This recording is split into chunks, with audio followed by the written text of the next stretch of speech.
All right. So this is a movie set in, I want to say like the late 80s, mid 80s, somewhere in that area. It's about 80, I think it was 83.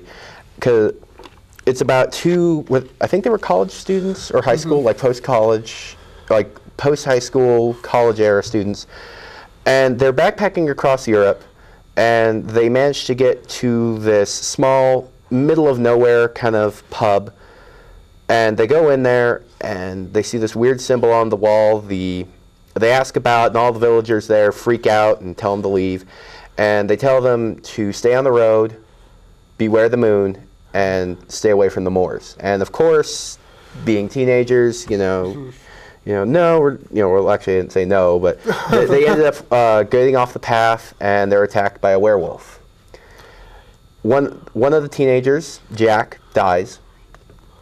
And then his friend David survives the attack and is taken back to London, where he wakes up 3 weeks later. And, all the doctors are like, oh, yeah, you were attacked by a lunatic. That's what the villagers said. And, he's like, no, I was attacked by a werewolf. It was a werewolf. No, it was a wolf because it was an animal. And, he starts having horrible, like, nightmarish visions of, like, him running through the woods and, like, eating deer. And the Nazi goblins, that's my favorite. that one would have to go up there on my favorite. And so he starts having these visions, and then he's visited by his dead friend who tells him, you are a werewolf. Full moon's gonna come back, and you're gonna start killing people, and you have to kill yourself. That's what you gotta do. So why'd you choose it? Oh, why did I choose it? Sorry, I guess I'm not. I'm actually giving a synopsis instead of a review. You're fine. I chose this because it's a really odd horror film. Because throughout it, even the first time watching it, I wasn't scared. But it's got this really weird mix because the director also did the Blues Brothers and did Animal House, and so it's got this aspect where it's funny. But what's going on is kind of terrifying. There's a wolf running around eating people, but. Yeah, it definitely doesn't shy away from the violence, which is one of the things I really appreciate about it. You think a comedy director doing a horror movie, he's going to, he's going to pay more attention to the comedy than he does to the horror, but I think he serves it in equal doses. And when, Rick Baker famously does all of the makeup effects on this, the clip we just showed, the transformation scene, which is really a great, I think, a special effects scene that still holds up today.